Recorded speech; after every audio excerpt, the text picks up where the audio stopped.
Hello student, welcome to my channel mastery of education.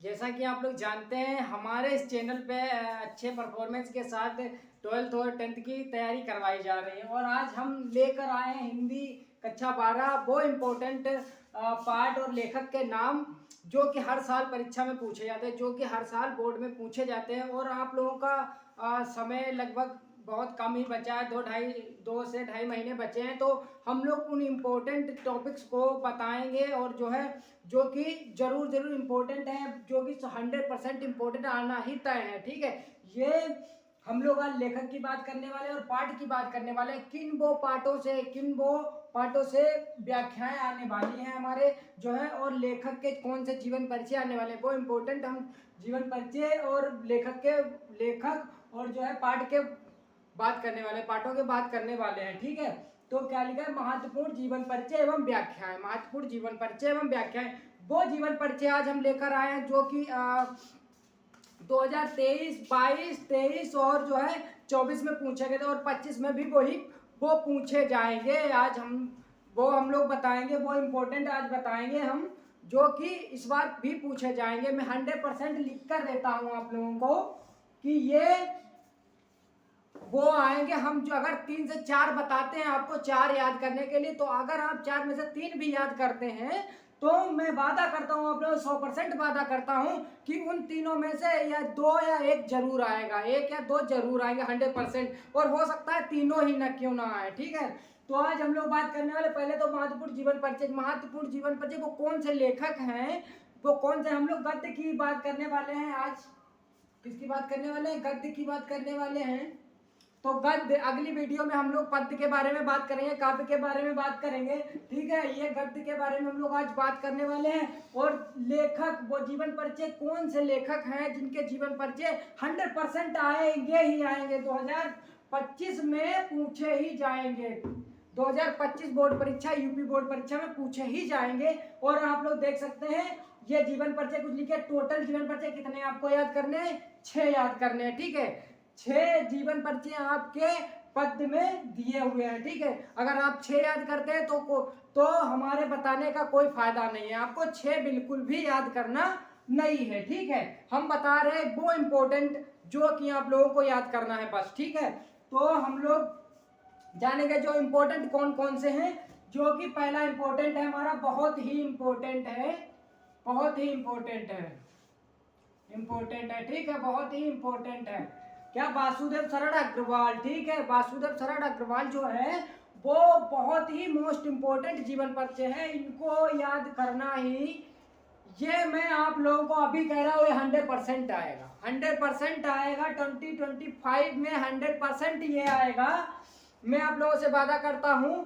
ठीक है, और इसके बाद में ये तो इम्पोर्टेंट है, ये तो याद करना ही होगा आप लोगों को। दूसरा इम्पोर्टेंट हमारा कौन सा है? दूसरा इम्पोर्टेंट हमारा है आचार्य हजारी प्रसाद द्विवेदी जी। ठीक है, आचार्य हजारी प्रसाद द्विवेदी जी जो है जीवन परिचय जो भी इम्पोर्टेंट है। ये 2 हो गए, 1 हो गया, 2 हो गए इम्पोर्टेंट। ठीक है, उसके बाद में हमारा आ जाता है जी सुंदर रेड्डी जो है, उनका तो याद करना आप लोगों को पड़ेगा ही पड़ेगा, क्योंकि 23 की बैच में ये पूछा गया था। क्योंकि 2013 में हमने भी पेपर दिया था तो ये वाला पूछा गया, सॉरी 2023 में जो है पूछा गया था, हमने भी पेपर दिया था इंटर का 2023 में, तो ये पूछा गया था। ठीक है, उसके बाद में एपीजे अब्दुल कलाम, ये तो इम्पोर्टेंट ही है भैया, पहले से ही आप लोगों को ये पता होगा कि ये तो इम्पोर्टेंट ही है, इसे वेरी इंपॉर्टेंट ही कह सकते हैं। ठीक है, ये इंपॉर्टेंट है। कितने आप लोगों को याद करने हैं मैं बताता हूं, और आप लोग याद करते हैं तो पक्का मैं बताता हूं आप लोगों को। 4 में से आपके 2 या 3 भी, तीन ऑप्शन आते हैं,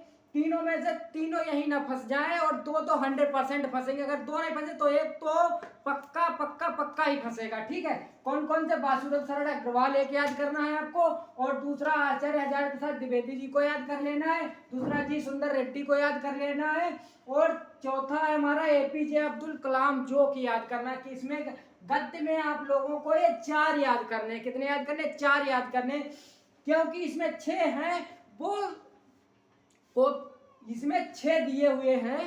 अगर आप 4 याद करते हैं, अगर 6 में वहां 3 ऑप्शन आते हैं तो 3 में ये 4 याद करते हैं, ये 2 मान लो आ जाते हैं, तो इनमें से 4 में से एक ऑप्शन में जरूर आएगा, 100% आएगा। मैं आप लोगों को गारंटी के साथ कहता हूँ, इसीलिए मैं 100% गारंटी के साथ कह रहा हूँ कि ये 4 आप लोग याद करते हैं तो इन 4 में से एक ना एक ऑप्शन में जरूर आएगा। हो सकता है तीनों क्यों ना आए, 2 भी आ सकते हैं, ठीक है। और हम लोग आगे बढ़ते हैं, बात करते हैं व्याख्याएं, किस पार्ट से इंपॉर्टेंट व्याख्याएं हैं, कौन कौन सी आ सकती हैं, ठीक है।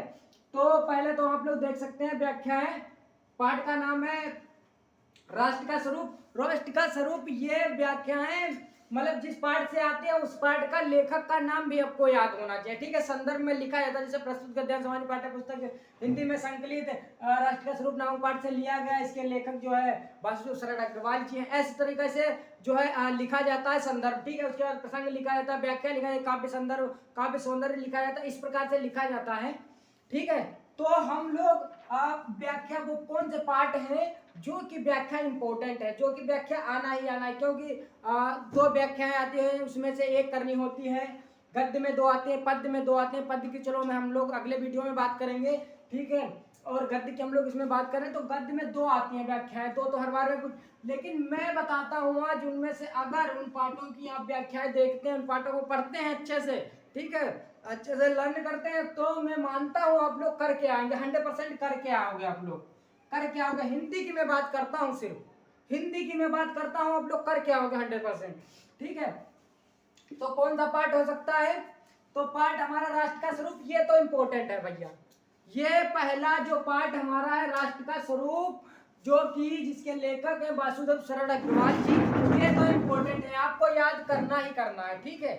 आपको इस पार्ट को पढ़ना है 2 से 3 बार तक, ठीक है। और ये ऑटोमेटिकली आपको पता चल जाएगा कि इस पार्ट में क्या बताया गया है और किसके बारे में बात की गई है। अगर आप पढ़ते हो 2 से 3 बार तो आपको पता चल जाएगा, ठीक है।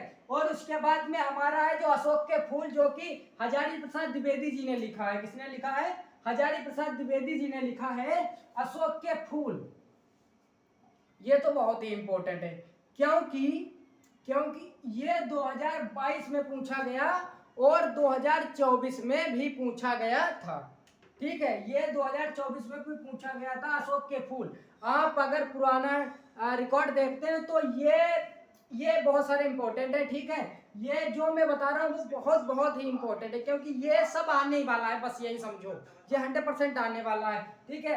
हर अशोक के फूल याद करना है आपको, पहला तो राष्ट्र के स्वरूप याद कर लेना है, दूसरा अशोक के फूल याद करना है आपको, और तीसरा आपको याद करना है भाषा और आधुनिकता, जिसके जी सुंदर रेड्डी जो है लेखक हैं, इसके भाषा और आधुनिकता आपको याद करना है। उसके बाद में आपको हम और हमारा आदर्श, जो कि एपीजे अब्दुल कलाम द्वारा लिखित है, एपीजे अब्दुल कलाम द्वारा लिखित है हम और हमारा आदर्श, ये तो याद करना है आपको। इसमें कितने हो गए, एक ये हो गए, एक ये हो गए, एक हो गया, 2 हो गए, 3 हो गए, 4 हो गए।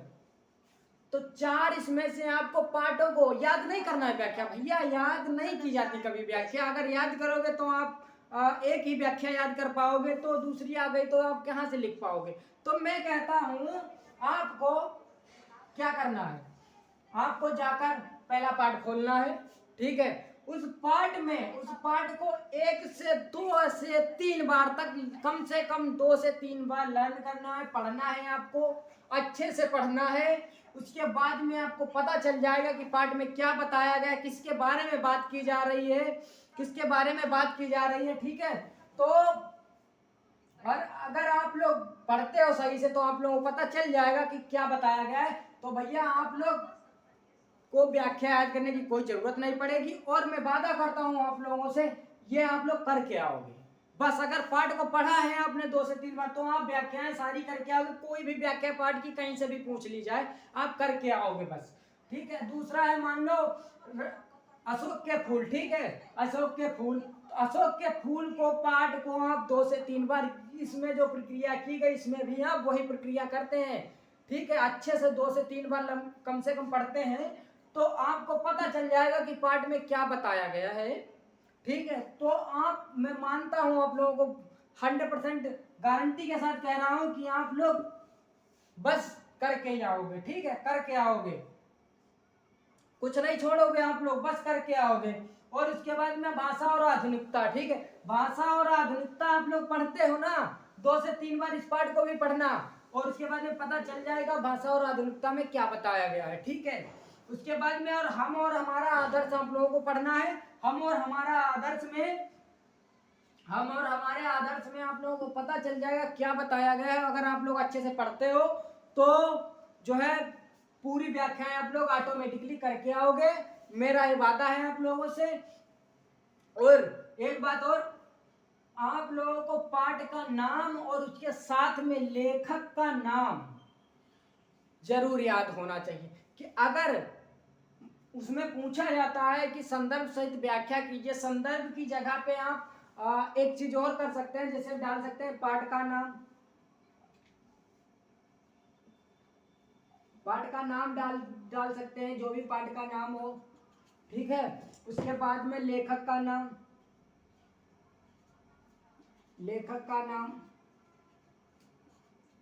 ये संदर्भ की जगह लिखा जाता है। अगर आप संदर्भ लिखते हैं, जैसे प्रस्तुत गद्यांश हमारी पाठ्य पुस्तक हिंदी में संकलित जो है राष्ट्र का स्वरूप नामक पाठ से लिया गया, इसके लिए वासुदेव सरल अग्रवाल जी हैं, ठीक है। अगर ये आप लोग याद करते हैं तो इसकी जरूरत कोई नहीं है। अब बहुत बच्चे क्या करते हैं, जिनको पता नहीं होता तो वो संदर्भ भी लिख देते हैं, और ये भी दिया रहता है मॉडल पेपर में, तो ये भी वो करके ये भी कर देते हैं, उनका टाइम खराब जाता है, इसलिए वो जो है पूरा पेपर नहीं कर पाते, ठीक है। तो आप लोगों को समय को जो है ध्यान में रखते हुए बहुत ज्यादा करने की कुछ जरूरत है नहीं, ठीक है। जिस हिसाब से जितना प्रश्न आपको दिया हो उस नंबर के हिसाब से अपना जो है करें, ठीक है।